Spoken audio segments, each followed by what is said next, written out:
जय बाबा मसानो।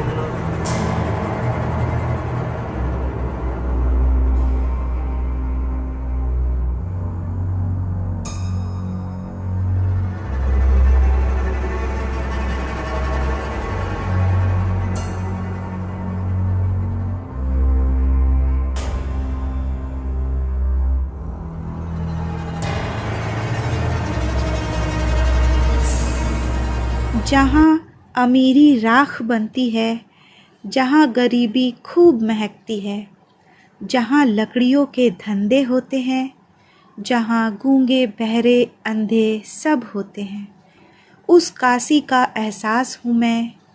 उठाओ नज़रें, देखो मुझको, मणिकर्णिका घाट हूँ मैं।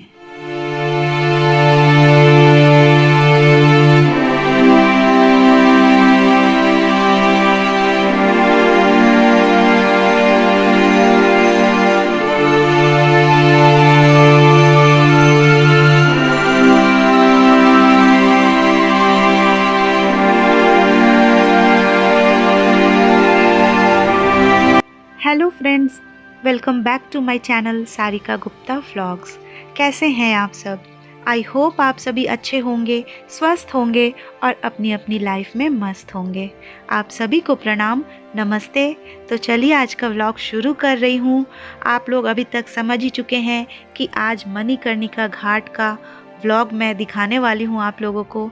और आप लोगों की जानकारी के लिए बता दूँ, हमारा ये जो अयोध्या और बनारस का ट्रिप रहा, इस ट्रिप में जितने भी व्लॉग अभी तक आप देख चुके हैं या जितने भी व्लॉग अभी आने वाले दिनों में देखेंगे, उन सब से ज़्यादा इम्पॉर्टेंट आज का व्लॉग है। और सबसे ज़्यादा मेहनत भी इसी व्लॉग की एडिटिंग वगैरह में लगा है। तो देखिए, मणिकर्णिका द्वार से हम लोग अंदर घुस चुके हैं। और ऐसा नहीं है कि मणिकर्णिका द्वार से एंटर करते ही गंगा घाट सामने आ जाएगा या शमशान घाट जो है वो सामने आ जाएगा, ऐसा बिल्कुल भी नहीं है। बहुत दूरी तक जाना है। ये देखिए, हर मोड़ पे मणिकर्णिका घाट लिख के एरो बना हुआ है। तो कभी दाहिने कभी बाएं, इस तरह से मुड़ते हुए धीरे धीरे हम आगे बढ़ रहे हैं मणिकर्णिका घाट की ओर। तो काफ़ी लंबा समय हमें इस तरह से तय करना हुआ। तो बहुत सारी ऐसी जानकारी है जो मणिकर्णिका घाट के बारे में मैं आप लोगों को देना चाहती हूँ। तो चलिए, मणिकर्णिका घाट जब तक पहुँचते हैं तब तक वो सारी कहानी, वो सारी बातें आप लोगों से शेयर करती हूँ। वाराणसी की मणिकर्णिका घाट सिर्फ एक ऐसी जगह नहीं है जहाँ अंतिम संस्कार की चिताएं जलती हैं, बल्कि इसमें असंख्य अजीब और दिलचस्प तथ्य हैं जो इसके रहस्य को बढ़ाते हैं।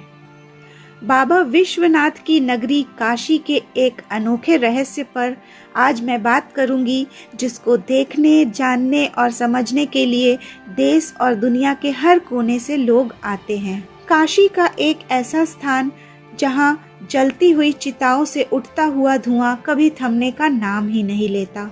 दूर दूर से लोग अपने प्रियजनों के अंतिम संस्कार के लिए काशी लेकर आते हैं। जिंदगी के खींचतान में इंसान क्या क्या नहीं करता, लेकिन मणिकर्णिका घाट का दृश्य इंसान को जीवन के यथार्थ को समझने के लिए मजबूर कर देता है। जीवन और मृत्यु का खेल करीब से देखना और महसूस करना है तो यहाँ आइए। मणिकर्णिका शब्द एक पौराणिक कहानी से लिया गया है, जिसमें बताया गया है कि भगवान विष्णु ने भगवान शिव और पार्वती को स्नान कराने के लिए यहाँ एक कुआं खोदा था, जिसे अब मणिकर्णिका कुंड के नाम से भी जाना जाता है। जब भगवान शिव और पार्वती यहाँ स्नान कर रहे थे तो फिर पार्वती माता के कानों का कुंडल यहीं इसी कुंड में गिर गया था और तभी से इस घाट का नाम मणिकर्णिका घाट पड़ा। लोगों का यह भी मानना है कि भगवान विष्णु ने हजारों वर्षों तक यहाँ भगवान शिव की पूजा की थी और प्रार्थना की थी कि ब्रह्मांड के विनाश के समय भी काशी कभी नष्ट ना हो। श्री विष्णु की प्रार्थना से प्रसन्न होकर भगवान शिव अपनी पत्नी पार्वती के साथ काशी आए और भगवान विष्णु की इच्छा पूरी की। तब से यह माना जाता है कि वाराणसी में अंतिम संस्कार करने से मोक्ष की प्राप्ति होती है। अतः इसमें कोई संदेह नहीं है कि यह स्थान हिंदुओं के अंतिम संस्कार के लिए सबसे पवित्र स्थान है। कहते हैं यहाँ आने वाले हर पार्थिव शरीर के कानों में भगवान शिव खुद आकर ताड़क मंत्र कहते हैं, जिससे उस शरीर को, उस आत्मा को मोक्ष की प्राप्ति हो जाती है। सनातन धर्म के मान्यता के अनुसार रात में शवदाह नहीं करना चाहिए, लेकिन मणिकर्णिका घाट पूरी दुनिया में एकमात्र ऐसा स्थान है जहां 24 घंटे चिता जलती रहती है। कुछ लोगों को यह असामान्य लग सकता है, लेकिन वाराणसी के लोगों के लिए यह जीवन यात्रा का स्वाभाविक हिस्सा है। मणिकर्णिका घाट की सबसे अनोखी विशेषताओं में से एक है अंतिम संस्कार की चिताओं का लगातार जलना। ऐसा माना जाता है कि यहाँ सदियों से बिना किसी रुकावट के आग जल रही है, जिससे यह दुनिया की सबसे पुराने और लगातार संचालित होने वाले शमशान घाटों में से एक बन गया है। मान्यता है कि मणिकर्णिका घाट पर अखंड ज्योति स्वयं भगवान शिव ने जलाई थी, और यह जो ज्योति है ये आज भी मौजूद है और लगातार ये सालों साल से जलती आ रही है। और अभी समझिए कि जो डोम राजा होते हैं वहाँ के, वो इस आग की देखभाल करते हैं, और हर कोई जो भी अपने प्रियजनों के पार्थिव शरीर का अंतिम संस्कार करने के लिए यहाँ आता है, वो डोम राजा से वहाँ प्रज्वलित उस ज्योति में से आग लेता है। मतलब कुछ पैसे दे के वहाँ से आग लिया जाता है डोम राजा से, और तभी अंतिम संस्कार किया जाता है। तो बिना डोम राजा की अनुमति के कोई भी शव यहाँ पे नहीं जलाया जा सकता। ये नियम जो है सदियों से चला आ रहा है। गंगा नदी के तट पर यह एक शमशान घाट है जिसे तीर्थ की उपाधि प्राप्त है, तो यहाँ दर्शन एक बार ज़रूर करके जाइए। कहते हैं कि यहाँ की चिताओं की आग कभी शांत नहीं होती। हर रोज़ यहाँ 300 से ज़्यादा शवों को जलाया जाता है। यहाँ पर जिसका भी अंतिम संस्कार होता है उसको सीधे मोक्ष की प्राप्ति हो जाती है। यह भी कहा जाता है कि भगवान भोलेनाथ जी द्वारा यहीं पर माता सती जी का अंतिम संस्कार किया गया था। इसी कारण यह घाट महाशमशान घाट के रूप में प्रसिद्ध है। तो फ्रेंड्स, जो भी जानकारी मैंने आप लोगों को दी मणिकर्णिका घाट के बारे में, कैसी लगी है कमेंट में अपना फीडबैक ज़रूर दीजिएगा। साथ ही साथ चैनल पे अगर पहली बार आए हैं और वीडियो अच्छी लग रही हो तो चैनल को सब्सक्राइब ज़रूर कर लीजिएगा। तो बस मणिकर्णिका घाट में हम लोग एंटर कर चुके हैं फ्रेंड्स, और इससे पहले कि जहाँ शवदाह होता है उस जगह ले जाऊँ, मैं बाहर से आप लोगों को दिखाने की कोशिश कर रही हूँ कि मणिकर्णिका घाट बाहर से कैसा दिखता है। इसके बाद फिर अंदर भी ले जाऊँगी जहाँ बहुत अजीबोगरीब चीज़ें भी आपको दिखाऊंगी जो देख के ना रोंगटे खड़े हो जाएंगे। तो वो सब कुछ बाद में, पहले देखिए बाहर से आपको दिखा रही हूँ घाट। और यहाँ पे ना एक बहुत पुराना मंदिर है, ये देखिए जो स्क्रीन में आप देख रहे हैं। इसे टेढ़ा मंदिर भी कहते हैं, काशी करवट भी कहते हैं, रत्नेश्वर महादेव मंदिर भी कहते हैं। कहते हैं कि ये मंदिर जो है श्रापित है, इसीलिए यहाँ पे पूजा नहीं की जाती है। साल के करीब 8 महीने तो ये मंदिर जो है आधा गंगा नदी में डूबा हुआ रहता है। इस मंदिर के पीछे की कहानी क्या है पता है? कहते हैं कि एक राजा हुआ करते थे, काफ़ी पहले की बात है, और उन राजा के एक सेवक थे जिन्होंने अपनी माँ के लिए ये मंदिर का निर्माण करवाया था। उनकी माता का नाम था रत्ना देवी, तो अपनी माँ के नाम पे ही रत्नेश्वर महादेव मंदिर ये नाम दिया गया इस मंदिर को। और इसके बाद जिन्होंने ये मंदिर बनवाया था, उन्होंने गर्व से आके अपनी माँ से कहा कि देखो माँ, तुम्हारे नाम पे मैंने ये मंदिर बनवा दिया है, तो आज मैंने तुम्हारा कर्ज चुका दिया। ये सुनकर शिव जी क्रोधित हो गए और इस मंदिर पे श्राप दे दिया कि इस मंदिर पे कभी कोई पूजा नहीं होगी, और अगर कोई इस मंदिर में आके जल अभिषेक करेगा या पूजा करेगा तो उसका अनिष्ट होगा। तभी से ये मंदिर यूं ही पड़ा हुआ है, श्रापित है, और यहाँ पूजा नहीं होती है। शिव जी क्रोधित इसलिए हो गए थे क्योंकि वो हमें बताना चाहते थे कि दुनिया में किसी भी माँ का कर्ज किसी भी तरह से कभी चुकाया नहीं जा सकता है। तो जो संतान सोचती है कि मैंने अपने माता पिता के लिए ये कर दिया, दिया, वो कर दिया, घर बना दिया, अच्छा सुख सुविधा दे दिया, सब कुछ कर दिया, यानी कि मैंने अपने माता पिता का कर्ज चुका दिया। तो वो बच्चे जो हैं, वो संतान जो हैं, गलत सोचते हैं। कभी भी दुनिया में माता पिता का जो कर्ज है वो चुकाया नहीं जा सकता। अनगिनत कर्ज है, वो तो मतलब बताया भी नहीं जा सकता कि कितने उपकार होते हैं अपनी संतान के ऊपर माता पिता के।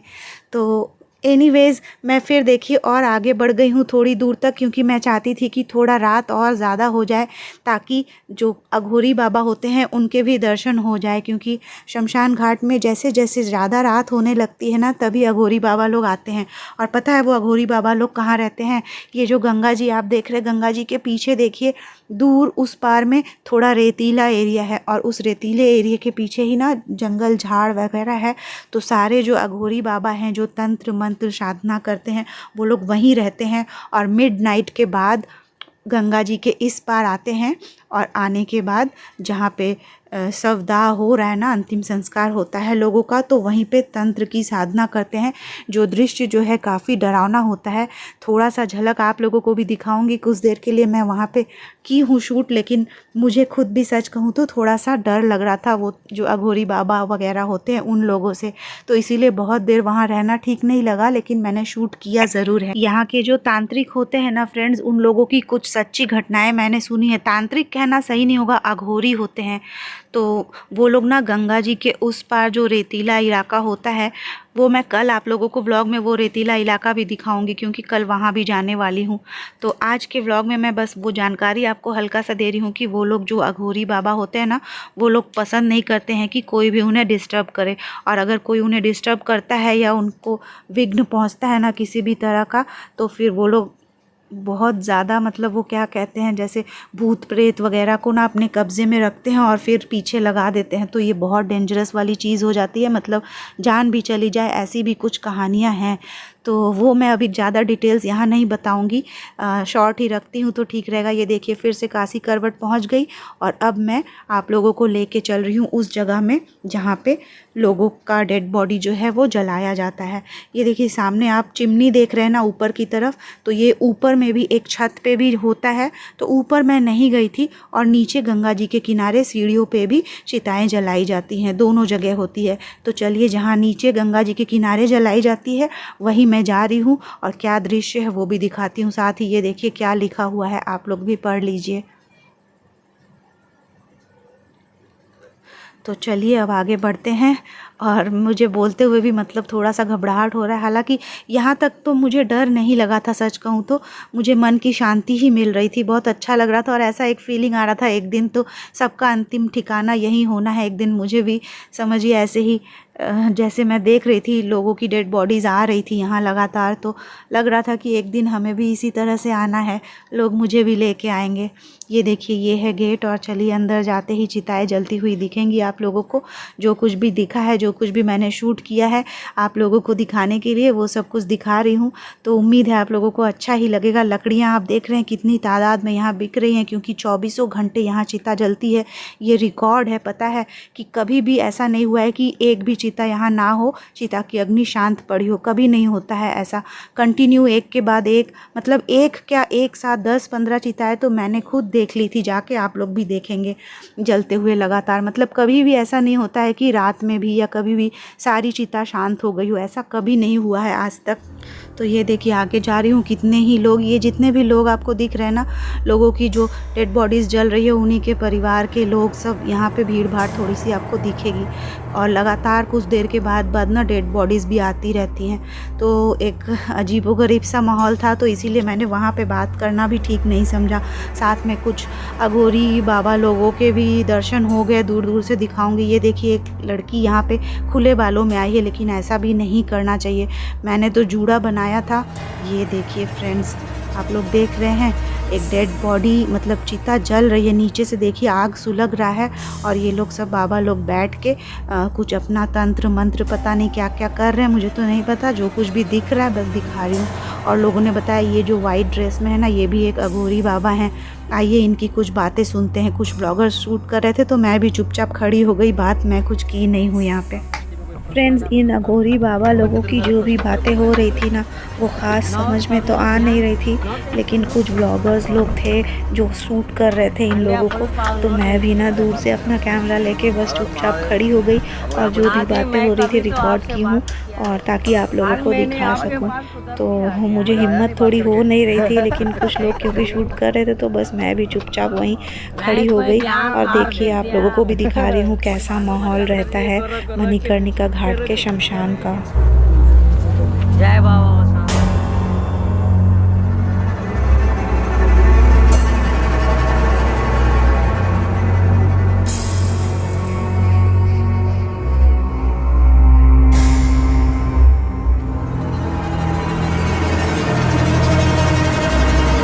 कहते हैं ना, जैसे जैसे रात ज़्यादा होने लगती है वैसे वैसे गंगा जी के उस पार से ये जितने भी अघोरी बाबा लोग होते हैं वो लोग आते हैं शमशान पे। और आप देख ही सकते हैं क्या कुछ वो लोग करते हैं। ये सब तंत्र क्रियाएं होती हैं, जितनी भी ब्लैक मैजिक वगैरह की चीज़ें हैं। तो इसीलिए ना थोड़ा दूर रहना ही ठीक है, लेकिन मुझे वीडियो बनाना था बोल के मैं दूर ही खड़ी हूँ, थोड़ा जूम कर करके दिखा रही हूँ। अपने मतलब डिस्टेंस में मेंटेन भी की हूँ। और देखिए लगातार कुछ तो मंत्र बड़बड़ा रहे वो मन ही मन। तो बहुत ही डरावना दृश्य था, और साथ में धुआं वगैरह जो है ना, तो बहुत सफोकेशन वाली चीज़ है। तो इसीलिए ज़्यादा देर रहना भी ठीक नहीं लगा, और मैंने सोचा बस अब चलना चाहिए। और थोड़ी दूरी से फिर से मैं जाके शूट की हूँ ऊपर से, मतलब एक छत जैसा है वहाँ ऊंचाई से भी शूट हो सकता है। तो एक बार मैं वहाँ से भी गई, मतलब मैंने कोशिश किया है हर एंगल से आप लोगों को दिखाऊं। ये देखिए जहाँ जहाँ से पॉसिबल है जाके दिखा रही, क्योंकि सामने थी ना तो धुआं बहुत ज़्यादा आँख में लग रहा था और सफोकेशन हो रही थी। इसीलिए मैंने सोचा अब निकलती हूँ और थोड़ा दूर दूर से दिखाऊं। वैसे भी वो अघोरी बाबा लोग का जो भी साधना चल रहा था वो सब देख के ना डर भी लग रहा था, और मैं नहीं चाहती थी कि किसी वजह से उन लोगों को कोई डिस्टर्ब करूं तो मुझे भी कुछ मुश्किल हो सकती है। तो एक डर तो बना ही रहता है ना फ्रेंड्स, इसीलिए ज़्यादा देर वहाँ रहना मैंने ठीक नहीं समझा। ये देखिए अभी फिर मैं जा रही हूँ, एक छत के कॉर्नर से भी दिखाई देता है तो वहीं जा रही हूँ, वहाँ से आप लोगों को दिखाऊंगी। ऊपर से पूरा व्यू दिखाने की कोशिश करूँगी शमशान का। और देखिए एक साथ कितनी सारी चिताएँ जल रही हैं, और ये तो सिर्फ नीचे वाला एरिया दिखा रहे, ऊपर जो छत पे चिमनी दिखाई थी ना वहाँ पे भी है इसी तरह से बहुत सारी चिताएँ, तो वहाँ भी जलते रहती हैं। तो बस इसी तरह से जितना पॉसिबल हुआ आप लोगों को ज़्यादा से ज़्यादा दिखाई हूँ, ताकि आप लोग जो लोग यहाँ नहीं पहुँच सकते मेरे ब्लॉग के ज़रिए ही मणिकर्णिका घाट का जो ये महाशमशान है, जिसे एक तीर्थ स्थल का भी दर्जा दिया गया है, तो आप मेरे ब्लॉग के ज़रिए भी यहाँ का दर्शन कर लीजिए। तो ये देखिए मैं आ गई, और सच कहूँ इतनी रात हो गई थी ना तो डर भी लग रहा था। देखिए मैं थोड़ा जूम करके भी आप लोगों को दिखाने की कोशिश करती हूँ। ऐसे नहीं दिख रहा ना, सामने से बहुत लोग अंदर हैं लेकिन दिखाई नहीं देता है। देखिए जूम करूँगी तो आप लोगों को दिखाई देगा। और देख रहे हैं कितना धुआं उठ रहा है। तो यही धुआं से ना जब सामने थी तो सफोकेशन हो रहा था। अब मैं काफ़ी दूर एक ऊंचाई पे आ गई हूँ, यहाँ से आप लोगों को दिखा रही हूँ। देखिए एक साथ आप खुद ही देख सकते हैं कितनी सारी चिताएँ, जितना भी आग दिख रहा है वो सब एक एक चिता है। तो आप खुद ही काउंट कर लीजिए कितनी सारी चिताएँ देखिए एक साथ यहाँ पे जल रही हैं। और साथ में ना बहुत अजीबोगरीब दृश्य था। नीचे जब थी तो सच में थोड़ा सा डर भी लग रहा था, लेकिन अब यहाँ आ गई तो यहाँ से ठीक है, सेफ़ है। और साथ में मुझे दिखा कुछ गाइड लोग हैं ना, फॉरेनर्स लोगों को सब जानकारी दे रहे थे। मतलब अच्छा खासा पैसा वो लोग लेते हैं फॉरेनर्स से। मैं जब एंटर की तब भी वो बता ही रहे थे कि मतलब अपनी टूटी फूटी इंग्लिश में ना समझाते हैं कि priest starts chanting mantras and body को इस तरह से आग जलाया जाता है। सब पता नहीं टूटी फूटी इंग्लिश में सब समझा रहे थे। फॉरेनर्स बड़े गौर से सुन रहे थे। ये देखिए ये भी कुछ ना तंत्र का ही हिस्सा है, ये बकरा वगैरह यहाँ पे जो रखा हुआ है। ये देखिए गाइड महाशय अभी भी फॉरेनर लोगों को समझा रहे हैं, और अच्छी खासी मतलब मनी भी लेंगे उन लोगों से। खैर जो भी हो, अब मैं वापसी करने लगी हूँ। रात काफ़ी हो गई है, मुझे होटल जाना, और होटल जो है यहाँ से काफ़ी दूर पैदल जाना होगा तब आएगा। तो आज पूरा आप लोगों को दिखाई बाहर से भी और अंदर से भी, एकदम डीप जाके जहाँ चिता जल रही है वहाँ से भी आप लोगों को दिखाई। व्लॉग बनाने में सच कहूँ बहुत मेहनत भी लगा है, बहुत डर भी लगा है, लेकिन हाँ एक मन की अजीब सी शांति भी मिलती है यहाँ आने पे। बस डर लग रहा था वो अघोर बाबा लोग को देख के, बाकी तो ऐसा कुछ डर नहीं लगा। और ये देखिए जो द्वार से एंटर की थी वहाँ आ गई, तो फिर देखिए रात में भी कितनी चहल पहल है। देख रहे हैं ना, बनारस के अब मतलब मेन रोड आ गई और मणिकर्णिका घाट जो है मंदिर के एकदम सामने है। तो देखिए आपको मैं मंदिर का गेट भी दिखा रही हूँ। ये देखिए ये मंदिर है जो बाबा विश्वनाथ का, इसके बगल में ही मणिकर्णिका घाट है। तो चलिए आज का व्लॉग जो है यहीं पे ख़त्म करती हूँ और मैं धीरे धीरे जा रही हूँ अपने होटल की तरफ। थकी हुई हूँ, दिन भर तो थकान हुई है। कल फिर से मुझे सुबह गंगा घाट जाना है क्योंकि कल आखिरी दिन है हमारा। तो कल गंगा स्नान के लिए जाऊँगी सुबह सुबह। तो वो सब कुछ आपको दिखाएंगे कल के व्लॉग में। आज का व्लॉग कैसा लगा है ज़रूर बताइएगा। सब्सक्राइब नहीं किए हैं तो प्लीज़ सब्सक्राइब कर लीजिएगा आने वाले व्लॉग्स को देखने के लिए, और मुझे सपोर्ट करने के लिए थोड़ा शेयर भी कर दीजिएगा। चलिए फिर कल मिलती हूँ, आज के लिए यहीं तक। हर हर महादेव।